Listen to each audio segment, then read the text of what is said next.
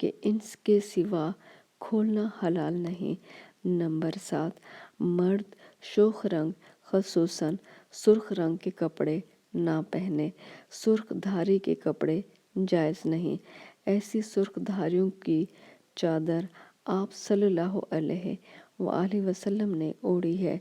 زرد رنگ کے کپڑے پہنے جا سکتے ہیں۔